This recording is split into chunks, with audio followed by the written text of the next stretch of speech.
My mindset at the time was it can't fail. We're just going to keep going and keep learning. As long as we keep putting the work and outworking everyone else and putting the graft in, it will work. Good afternoon and welcome to another episode of Recruiting Alchemy with me, Andy Simpson.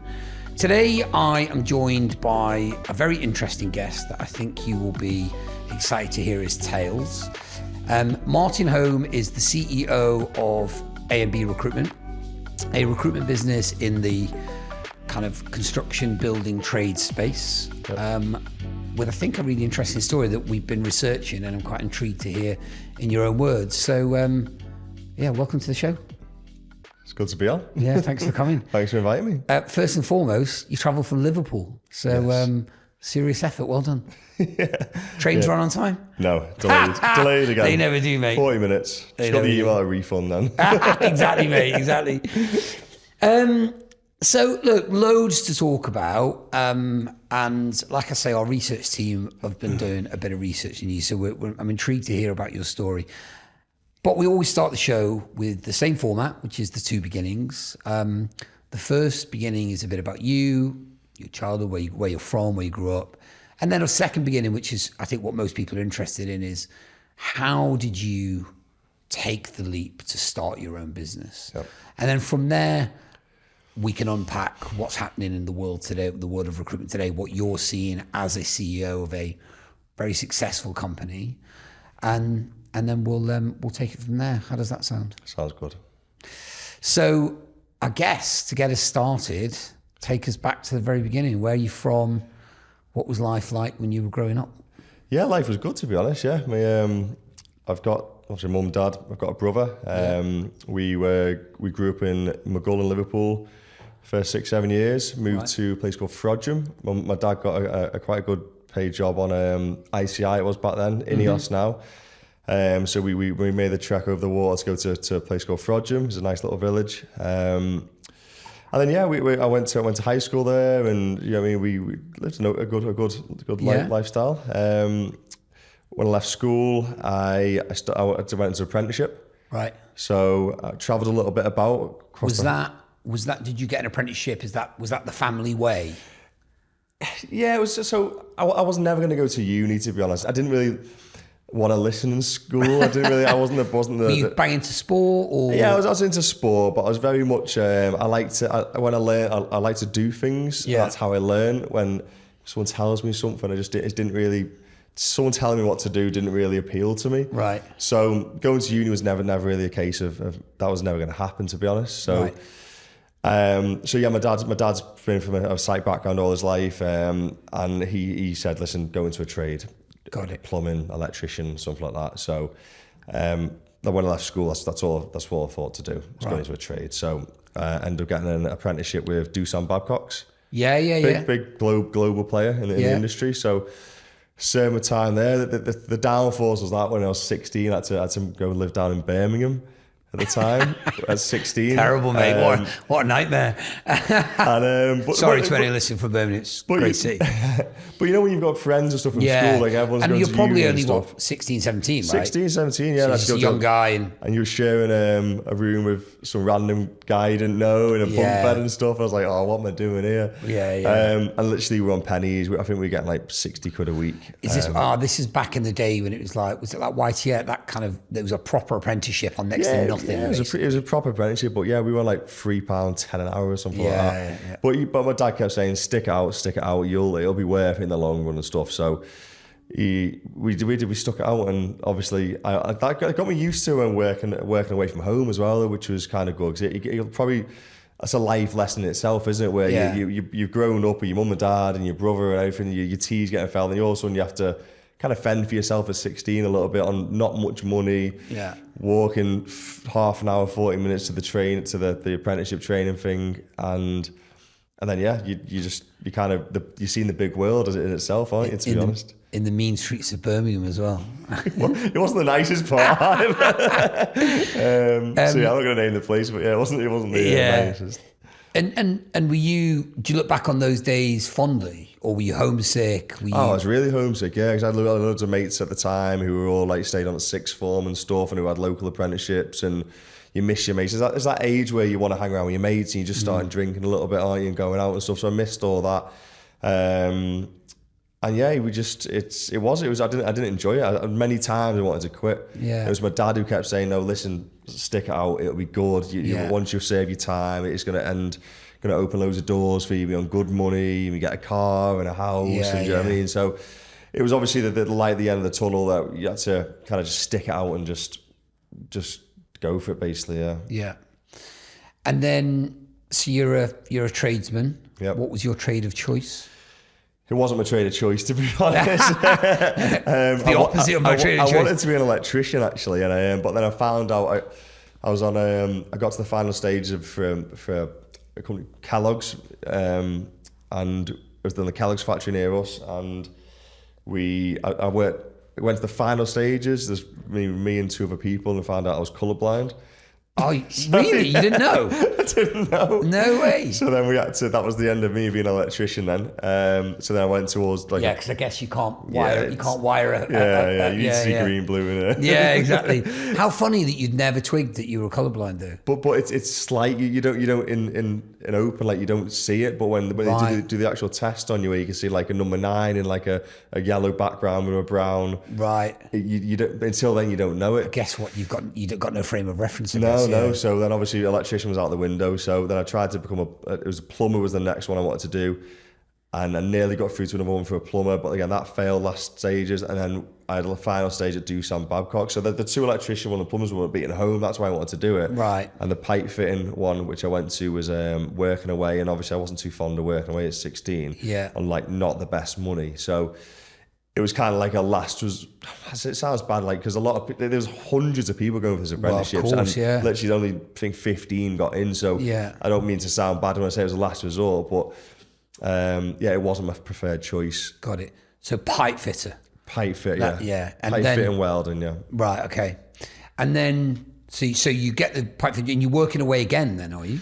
Yeah, so you do 4 years down in Birmingham, do your training in your college, and then they actually moved me back home on Stanlow, Shell Stanlow at the time it was called, and that was 5 minutes from my house or 10 minutes from my house, which is perfect for me. But again, I was a bit money focused. I wanted to earn quite a lot of money, and when I went to Stanlow, it was flat hours. For flat hours, I was working 38 hours a week. Right. And in the industry where in pipe fitting, you can earn a lot of money by working a lot of hours, like working weekend work, overtime, double pay, and time and off on weekends and stuff. So I kind of wanted to go traveling, and then I wanted to work away again, and so I can earn a bit more money. I wanted to save up for a house and stuff. So so we made the choice to then go contracting through other companies. Right. And start working away across the whole UK then. So that's how, but again, I did a year or two doing that, and I kind of got a little bit bored and wanted to try something else. So then my dad was onshore, but he was working for an offshore company. Right. So he said, why don't you try and go do offshore work? Try that. Right. Worked offshore for a few years. Oh, so you worked on the rigs? Yeah, on the oil rigs, for about 2-3 years. That's a mad game, isn't it? Yeah, and then again, it was good, but it's like the novelty wears off after a while, and then your life goes so quick, because the 2 weeks you're there, you're kind of counting your days down. The 2 weeks at home, it just goes like that. Yeah, it's like you've got 6 months. You're the best job in the world for 6 months, and then the worst job in the world for 6 months. Yeah. But yeah, I really enjoyed that at first, and then like anything, that kind of the novelty wore off that a little bit. Met some good connections offshore, and they said, well, listen, we've got jobs in Europe if you want to come work with us. So I made a few connections. So then went working around Europe, worked in Sweden, Italy, Rotterdam, you know what I mean, places like that. And you're still in your early 20s at the mid-20s, early mid-20s, yeah. Right. So obviously I've done, for a person in the mid-20s, I've done quite a lot. Yeah, I was going to say, yeah. Travelled the UK, did offshore, then travelled around Europe working, which was brilliant, I loved it. And then that came to an end, and I had a long-term girlfriend at the time, so decided to come back to the UK. Right. But again, it wasn't, I was working, but there's something missing again. I wanted to take that next step, and it was crazy how it came about, because I was working on one of a site in Wales, and we were through an agency, and it intrigued me how these agencies got paid and made money and stuff. and we worked through an agency. But then because you've been in the industry for quite a long time, you know quite a lot of good people. Back then it was a black book of people who you know and who you could trust, and you kind of went to job with these these good guys, as you say. So then I went to this job in Wales at the time, and there was like plumbers coming on as pipe fitters, or like, you know, like not the right trades. Right. And I spoke to the PM at the time, and I said, I can get the guys on for you if you want, because I've got loads of contacts in the industry. Right. And I got on well with the project manager at the time, and he's like, Martyn, he said, yeah, if you know good guys, get them on. So I was like, perfect. So I rang all my mates, about 20 of my mates, people who worked with in the past came with me. But then the PM said, listen, you've got to go through this agency, because who we're contracted to. So basically I did the agency's job for them, got the guys, I paid for the agency was still making the money. And then... Was that not back in the day of little brown envelopes? You not get a little... I asked. Yeah. No, look. At the end of the job was on time, within budget, the project manager was happy, the client was happy, and the project manager made a little remark saying, you've done the agency's job for you there. He's probably joking off the conversation, but you want to go and ask them for a little drink out of it. Yeah, well, exactly. And that's what I did. I rang the agency up. I can't remember the name of the agency at the time, but I rang the agency up as there was a consultant. And I said to him, I've got you 25 guys there. I said, I've done your job for 6 months' work. You must have made a bit of money off that. Yeah. Do you know what I mean? Do I not get a little bit of a drink out of this, or a kickback or anything? And I remember it's clear as the day, he just laughed down the phone at me and went, nah, mate, it doesn't work like that. He said, I'll try and find you another job next week. And I thought, right, okay. And I was speaking to one of my other mates at the time, because he was quite intrigued, like me. He said, I wonder how these agencies work. And I said, you know what I'm going to do? If this happens again, I'm just going to set up a limited company now, an agency, get all the insurance set up and stuff. And then if it happens again, I can go through my own agency. Right. So then that's... But you made that sound like a really simple thing, right? I'll just start a limited company and I'll just run them through my own agency, right? My instinct is it's not that simple. It's not simple, no. But did you? Was this the beginning of a sort of master plan? You were like, hold on a minute, I can do that. No, I didn't expect it to go like this. But was it just a side hustle in your mind? It was a side hustle, yeah. It was a side hustle. At the time, it was just say, like, if this happens again, I've got a limited company, I go for them. So I kept working. My dad taught me quite a bit about how limited companies work, and he was quite good at that side of things. Yeah. So he showed me how to set up a limited company and stuff, and how the VAT works and all stuff like that. So we set it up, and then I started just reaching out to clients, and I started doing a lot of... I was still working at the time, but I was working like stupid hours, because in the industry you're working 10 hours a day, maybe 12. And then what I was doing at the time, I was going back home and I was researching how it all worked, like how to set the payroll up, how are these agencies funding, paying these guys like 30, 40, 50 or hundreds of guys a week. And then I looked into that, and then so I reached out to like factoring companies at the time who'd help with the back office support, and I kind of just puzzled it all together with like a 6 month period, and kind of just worked on it. And I thought, you know what, I'm going to get this set up, so in case that happens again, I'm ready to go. And then once I had it all kind of set up it was ready to go. I still didn't really know what I was doing, but it was kind of like ready. Yeah. I reached out to all like my old like project managers and site managers who I work with, and I kind of said to them, listen, if you need anything like that again, just call me. Let me know. I've got loads of guys there. I've got the funding in place. I've got the insurance in place. I can pay all the guys. I can do everything like that. So I said, just give me a shot on it. But you've never actually done it. No, never done it. And that's the thing, isn't it? You got to fake it till you make it now, right? You got to just pretend you know what you're doing to get the first one done. So one of my old PMs reached out then, and it was I remember to this day. It was like 4 days before Christmas. He rang me and he said, Martyn, you rang me about a month ago saying you can supply lads. Are you still doing that? Is it all set up? And I said, yeah. He said, right, I need 18 lads to start on the 5th of Jan. I was like, wow. Well, yeah. Shit. But I had a job at the time. Oh, right, so you're working 10 hours a day on training?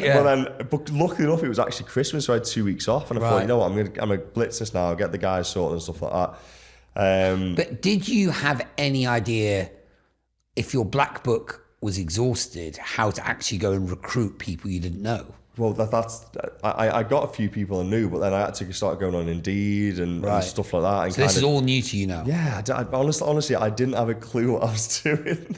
I was learning. I was literally every day just learning something new. And it was kind of like, I was kind of just thinking, it's the once a lifetime opportunity here. Yeah. Because I worked out what the figures were. It was actually, I didn't work out the figures until I actually went back. I went back on site because when I got the guys out on the 5th, I actually went back on site on like the 3rd, working for someone else still. And I was trying to do payroll while on your phone. site. And then I actually sat down, and I think I sat down with my dad at the time. My dad was like, have you worked out how much money you're going to make off these guys? I went, no. But now that's instinct. When you get a job and you figure out how much money we'll make off this job, what's the margin and stuff like that. I thought, no. And he went, work out how much it is off 18 guys. And it worked out to be like $8,000 a month. Right. And I thought, why am I still on site now? Yeah. I said, and my dad was like, you've got an opportunity to kind of just make a go at it, you know? Yeah. He said it was 12 months work. So I knew unless anything went wrong, I knew the guys on site, they're all settled. I spoke to the site manager. He was happy. I thought, I can make a go of it here. Yeah, because even if one of them gets fired, it's unlikely that all 18... No, you just replace exactly, not all 18 of them are going to get the job. One. So I made sure that everyone was happy on site. I made sure the site manager was happy. And I thought, you know what, I'm going to take a risk now. And I just literally said to my employer at the time, it was the agency at the time actually, I said, listen, I'm not working, I'm finishing on Friday. And I set up a little office. I was working at home for the first, I bought myself a laptop and stuff, and I worked from home for the first week or two, got a little office, and I set up with my old business partner at the time, and we just both had a go at it. And literally we were... Was that person also from a trades background? Yeah. So it wasn't a recruiter you set up with? We didn't have a clue what we were doing, honestly. I love that. We didn't have a clue what we were doing. That just must be chaotic. It was, honest to God, because you look back now and think, why did we take that? It's amazing we did take that risk, it's worked out quite well, but then you think, from like a calculated risk perspective, it was really like, we didn't have a clue what we were doing. Yeah. We honestly, we didn't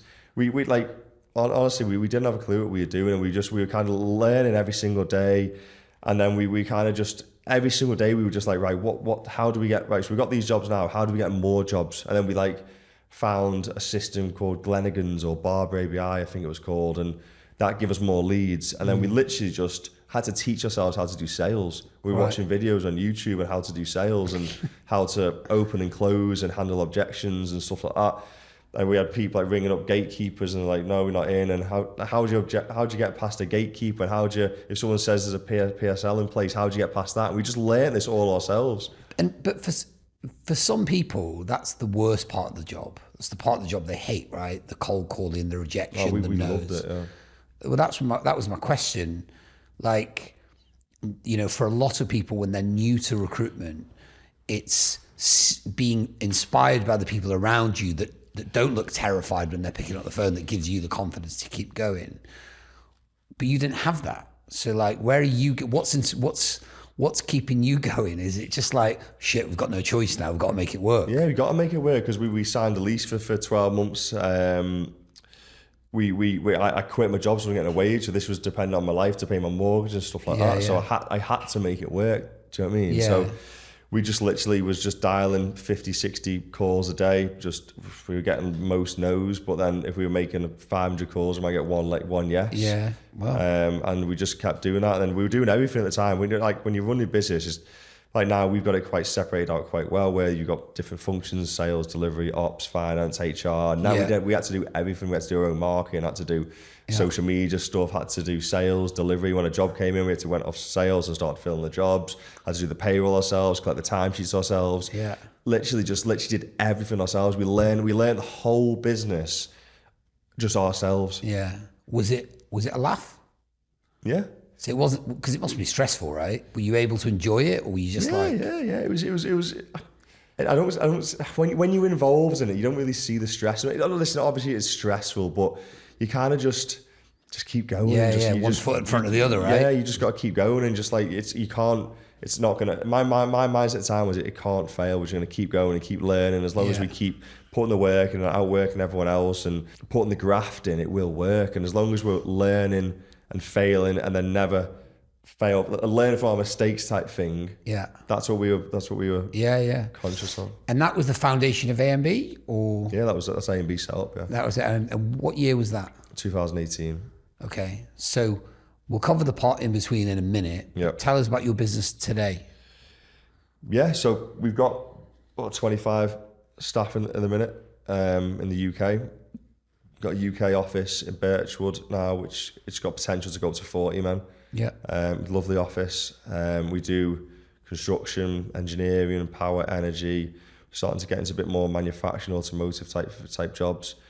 We've got an ex-military division. We've just set up a Dubai office, so we've just got our first 5 guys out in Dubai this week. Just gone yesterday. They started yesterday with another 10 to follow next week and 30 to follow the week after. So that's growing. And are you servicing that from the UK? Yeah. So one of my consultants is going to be going out there to run that for me from the UK. He's been with us for 3 years now. So he's a good lad, and he's going to be going out there to run the Dubai stuff. He's going to live out there? Yeah, he's relocating him, in a couple of months. So he's going to run that.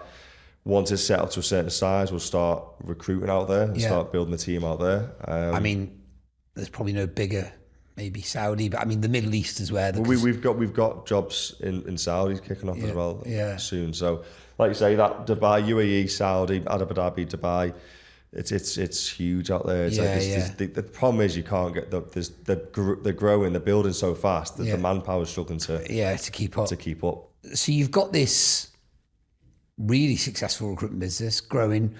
Construction is the kind of heartbeat of what you do still today. Yeah, I'd say 80% of it is what we do is construction. We do construction. We do a lot of M&E. We do a lot of data centers.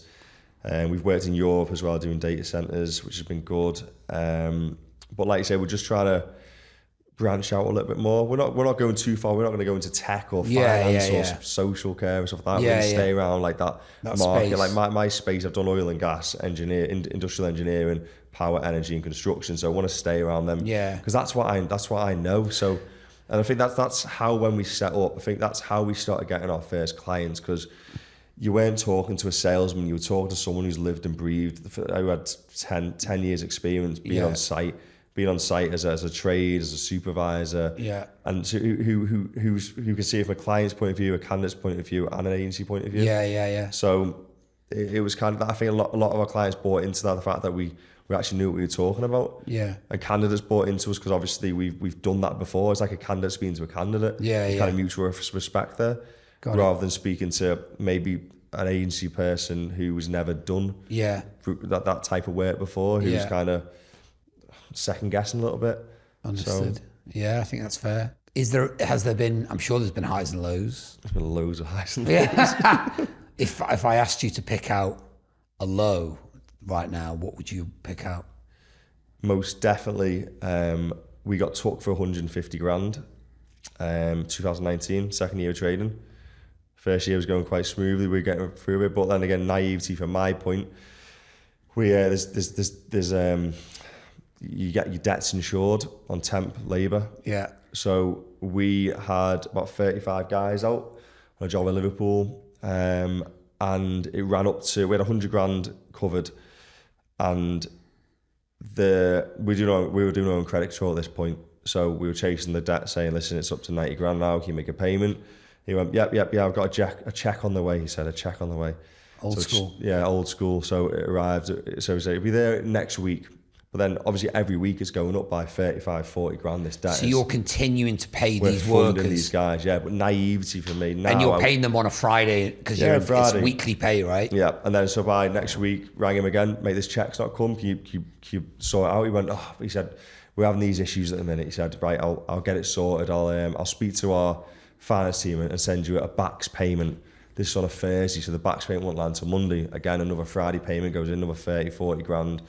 Invoicing goes onto the debt. So at this point, we were about 120, 130 grand, so 30, 40 grand, about 20, 30 grand overinsured, uninsured. And then we decided to make as I rang him again, I said, what's going on, mate? I need some money, I'm trading uninsured here. And he went, he said, honestly, I'll pay it. I said, mate, if you don't pay me, I'm pulling the lads off on Friday. So I made the ultimatum to him, and he still didn't pay me. Pulled the lads off on the Monday, filed for liquidation. At that point, the debt was at 155 grand. We were insured to 100 grand, so we took 55 grand loss. Now, don't forget, this is our second year of trading. So it's not like now, you could probably absorb 55 grand a little bit, but our fares, this was me and two other employees at the time, with an office and bills to pay. And we literally, Listen, this is going a few months down the line, by the way. The debt got paid out, and then our factoring company at the time wouldn't fund us anymore. Right. So then we were having to. Mate, I didn't pay myself for 6 months. We were this going on for months, but we called the liquidators in, and we were a week away from going into liquidation. I was a week away from going bankrupt. Crazy, I didn't pay myself a mortgage for 6 months. I was a week away. Yeah. And it got to the point where me and the two, my old business partner and my business partner now, we were just dialing, saying, "Come on, we can get out." We're still going. We're still blasting the calls out to this day. Just desperately trying to survive. And we got. I remember we got one big job. It was like a 40-man job, and I thought this could save us here. So we did a refinance deal with another factoring company who said they'll pay us out as long as we pay them back at a certain monthly rate over 12 months, and that saved us. So that finance company potentially saved that job, and that finance company and our hard work and resilience kind of saved us. But we were a week away from going bust. That's crazy. It was crazy. Yeah, it was again, but don't forget, I would have lost my house. Yeah. Bankrupt. You won't be able to get credit for 10 years. Yeah. We were literally so close, and that is by far the most stressful time of my life and most. And have you? I'm assuming you have learned lessons from that. We will never go uninsured ever again. Right. So if the minute somebody said that, we've got credit controllers now, so they notify us if we're even 50% of our credit limit. Yeah. And then we make a decision. So once it goes to about 75-80%, they're offside. We just come off site, and we'll never work them ever again. Yeah. That's crazy, though. I mean, we had somebody in on the show recently, and that individual was saying that in the end, he got out of construction recruitment because he was getting pumped so regularly by non-payment, people going bankrupt, people going insolvent. Construction's bad for it. Yeah. It's really bad for it, yeah. Well, you hear, look, it's never happened to me, right? But you hear these people that say, I've got a guy in to build an extension, and after 3 months, he's gone bust. Yeah. And I'm like, how often can these builders possibly go bust? Yeah. How do they do, what is the mechanism? But it does clearly happen. There's honest to God, we got stung again a few months ago, and the company who did some kind of like a credit buyout, and I kind of said to me, credit controllers, I said, this is actually legal what people are doing here, like Phoenix and companies. And, yeah. And I think, well, how is that still legal? But it's... the whole setup around insolvency in Phoenix is scandalous. It's crazy. You know what I mean? And look, I'm not casting aspersions on anyone who's been forced into that position, because I recognise that it's generally not through choice that somebody does that. But it happened to me when I owned a recruitment business, and we placed a bunch of people with this company. The guy owed us 50 grand, and they a bit like you. They basically they spun us a yarn. Yeah. They led us on. They said, right, you go, oh no, we're doing an audit. We blah blah blah, and then eventually they went, yeah, we're insolvent.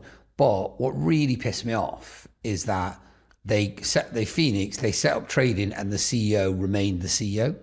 And I was like, I'm not having that, mate. That's bullshit, mate. Right? And I was left going, but I was just supposed to walk away going, I might get 5p on the pound of my 50 grand debt if I'm lucky. And to be honest, to this day, I'm still incredibly bitter about it, because I don't mind. I understand that sometimes things go wrong, but it just all felt so. It didn't feel right. Yeah, it's not right, to be fair, and I don't know what the government could do about it, but I understand that fundamentally they're trying to save jobs, right? But it's just being abused. It's being abused, and so I tell this story all the time, right? This is how hard the recruitment industry's been for the last few years. In my office, I used to get these envelopes. They were like A4 envelopes, a little window in it, and it would be addressed to me, but it would always have my full name on it. Yeah. So obviously they've taken my name off Company's House. Yeah. And it's a liquidation, it's a liquidator's pack, right? And it's like Company X has gone into administration, right?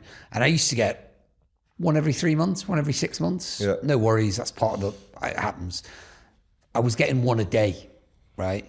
And when you open them up, it's always the same old story. HMRC, right? Always the top of the pile, because they have to list their creditors or debtors, whatever it is. Yeah, the people, they have to list the people they owe money to. And it's always HMRC, it's always LinkedIn, and there's also some mad office lease. And you're like, why have you got a 50-man office, mate? You got 5 people. But people went mental, during the good times. And anyway, a story for another day. But yeah, it's painful for those involved. I've got unlimited empathy for what that must be like.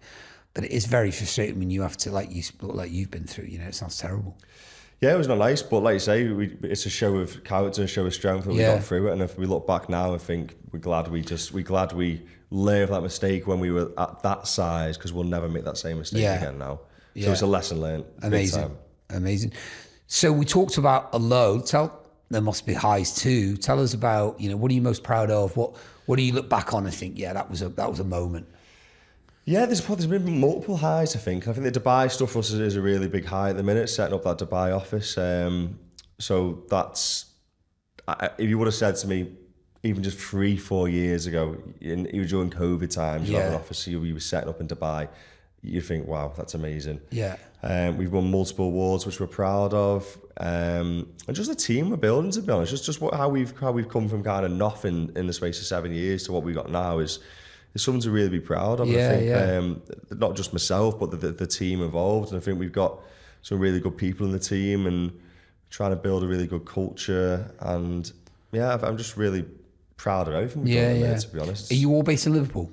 Birchwood. We've moved to it. So, Birchwood. Yeah, so you're making it clear that's not Liverpool. Warrington, that is. So we were in Liverpool. We had 3 offices. We'll speak on this actually, because we had an office in Runcorn, Liverpool, and Manchester, but the communication was just, and the travelling and stuff. We had communication issues, and then finding the right manager for each office was a struggle. So that didn't work out. Yeah, I mean, that triangle is not a big area. No, what was the thought process of having 3 offices? The thought process was we had a strategy we wanted to have, because in construction, having an office based in, like, say, if you've got an office down south, you've got more chance to win work down south, because you can go to sites more. So the plan was to start in the northwest and have, like, Runcorn was going to go, but it's Manchester, Liverpool, then we go to Leeds, Birmingham, Newcastle, do you know what I mean, Bristol, that way, and have like kind of 6-7 key hubs across the whole UK, but not have like 40 men offices in each one, but maybe have like 5 to 10 people in each one. Got it.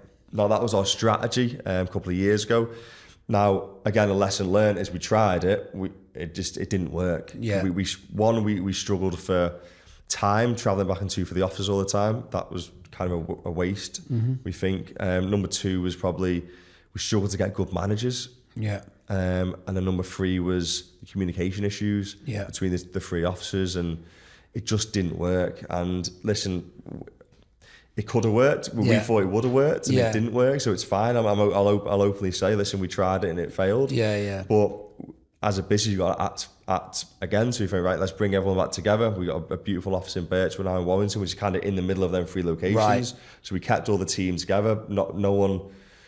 Everyone kind of stayed because it wasn't too far of a drive. Obviously, a few people have spent 5-10 minutes here and there, but I'm the actual furthest one who has to travel the office. I'm 40 minutes away now, so I put myself in it. But everyone else, we're in there now. It's a beautiful office. It's got potential to grow.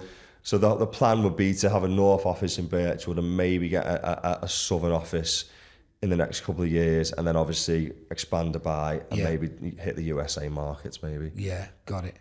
Most of our listeners, not all, but most, have had a difficult couple of years. Uncertain markets, cost of living crisis, political uncertainty has led to a challenging recruitment environment. What's been your experience? Yeah, it's been up and down. I can't say it's been easy. We've had even just the start this year has been a bit slow. But we're picking up quite nicely now, which is good. But yeah, I wouldn't say it's been easy. I think we had that during COVID. It was post COVID, wasn't it, when we had that kind of boom in recruitment, and we've seen that. But then, like anything, we've targeted like data centers, infrastructure jobs. We know, like, we try and target long-term projects, so kind of safeguards us a little bit. So we're not just after, like, obviously construction is so vast, isn't it? Yeah. We do M&E, we do build, we do civil engineering, infrastructure, facades. There's everything involved in it. But I think infrastructure is a good one we kind of safeguard ourselves with, because it's kind of government funded. Yeah.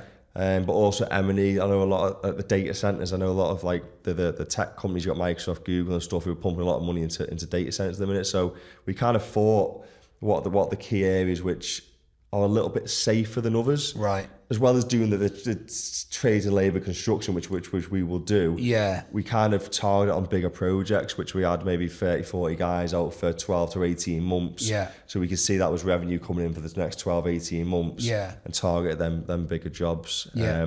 But like you say, it's been up and down. It's not been easy, right? The market's not been booming. Yeah. But I think the market's what you make of it. So we could all sit here and say the market and blame the market, but we just have to get on with ourselves, don't we? And I think the best business and the best recruiters get through bad markets. Yeah. So, and if you look forward, are you seeing today signs that the next couple of years have got a lot to offer? You feel optimistic about the future? I'm always optimistic.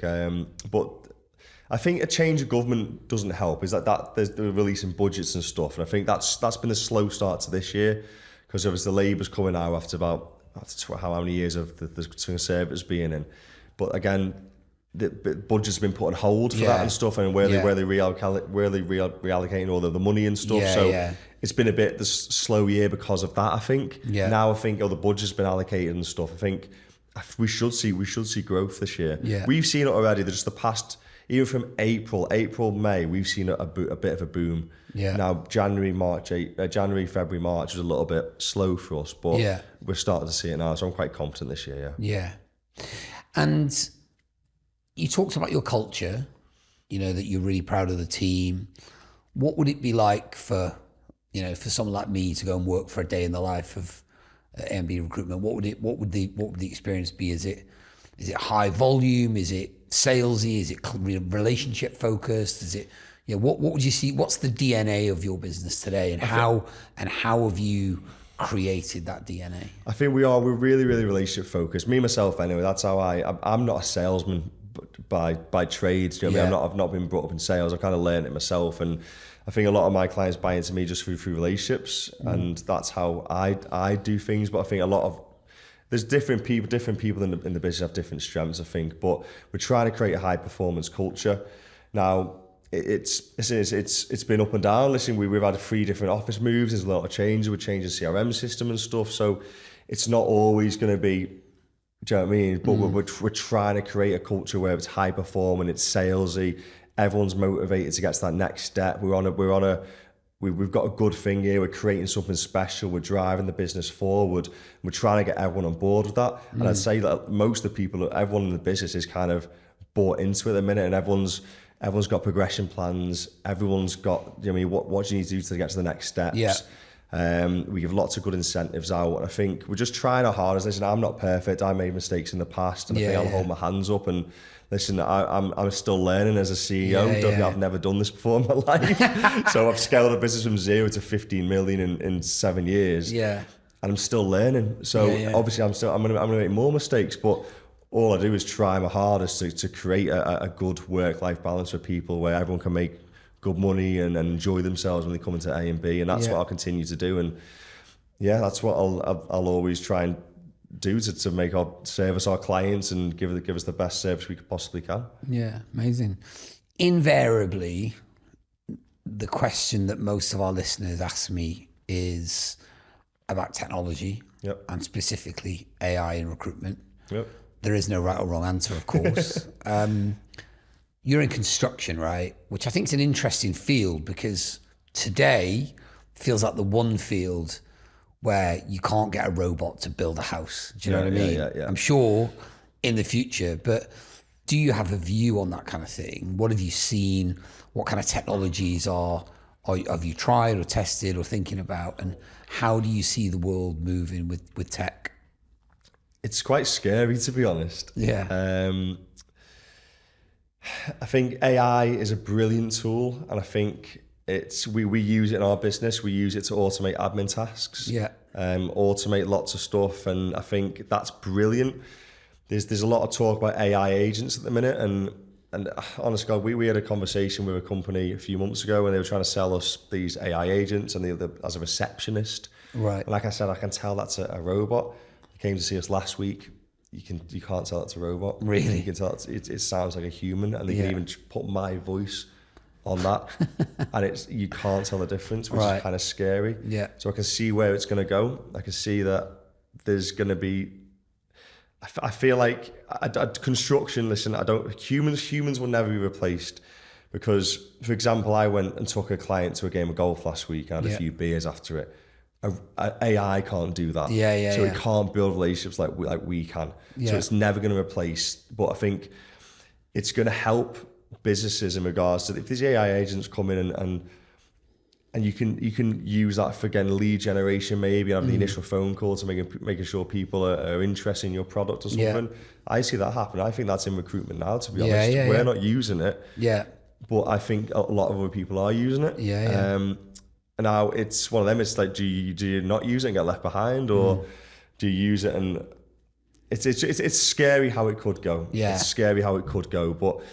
Yeah, just by that receptionist comment, that was literally 3 months ago. In the space of 3 months, they've changed it from sounding like a robot where you can see to sounding like a human in 3 months. And that's scary. That is how fast it's growing. That's mad, isn't it? So you could easily, I get phone calls, sales calls now, and I can still tell it's kind of AI. But I think in 3 months' time, it'll put your voice on it, and I could think I'm speaking to you. Do you know what? It's crazy because I contacted. I was changing broadband provider, right? My broadband wasn't working, and somebody just phoned me up and said, do you want to move to us? So I said, yeah. Anyway, I'm having a nightmare switching over my broadband. I get on the phone, and mate, I'm on the phone to this woman for about an hour, trying to get to the bottom. Like, I just needed it. Like, there was all of these issues, and I just thought to myself, do you know what? I'd quite happily talk to an AI robot. That was able to just go brrr and solve my problem. But what was clear is this woman, and it wasn't her fault, she's working for BT, right? This is a billion employee business.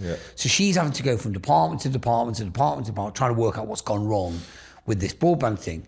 And I just sort of think to yourself, this is not an experience that I will miss. Do you know what I mean? Spending an hour of my day on the phone, trying to plow through from one department to another. And if that kind of thing can be, I'll quite happily talk to an AI bot, It's going to benefit us. Like, I think that's a perfect example. It'll benefit you doing that. But like you say, it is scary how fast it's growing. That's what scares me. And I think, what could 3 to 5 years be? Because if you got robot, this AI sounding like humans, do you need, like, is the end? That's it, mate. We'll all be on the Costa del Sol, mate. What are humans going to do? On the pina coladas. What are we going to do? But I still think that you need human interaction. We thrive off, like me and you speaking now. That's how connections and relationships are built. Do you know what I mean? You can't do that with an AI. So, and like you say, I take my clients out to a few drinks, or you go golf, or take them to football. AI can't do that. So relationships is always going to be key in recruitment. So, looking back over your career, what have you learned about yourself? What's the things that if you were to go back to 17-year-old Martyn, what would you tell him? Take risks. You did that. There's no doubt about that. I think just be... Just can I ask you a bit more about that then? Where does that come from? That I think you told the story with a significant dose of humility, but you're a pipe fitter. You start an agency on the side. There must be 1 million pipe fitters who thought exactly what you thought, but have never done anything about it, right? But you did. And here you are 7 years later with a £50 million turnover business. That's a pretty inspiring story, right? And there's been ups and downs along the way. Where does that come from? Was it just a crazy moment? Or are you constantly looking for the next risk? Do you lean into risk? It's a bit of everything. I lean into risk. I want to create opportunity. I think a bit of luck's probably come into it, a bit of luck and timing. I'm not saying it's all, but I think hard work's come into it, luck, timing, and just the ability to just take risk and just not settle for the normal. I've always been at this where you want more, do you know what I mean? And I think it's a bit, I don't know what trait that is. I don't know if it's good or bad or not, but you just want to, you don't settle for what you got. Even now, I'm not happy where I am. I'm happy in life, but I don't think we could do so much more. Do you know what I mean? I feel like the business isn't where it needs to be yet. We need to keep going. That's how I feel inside. And I can't, and my missus says the same. She's like, you're just a weirdo. You're not happy with just what you've got. You've always got to want more and more. But again, I am happy in my life, but I always want to do better. But that's not an entrepreneurial family background. No. My dad was a worker, my mum was a nurse. My dad did well. He had high paying jobs, but he's still an employee. So it wasn't. I don't know where I got it from, to be honest. There you go. And look, well, I think that's a lovely way to bring the episode to an end.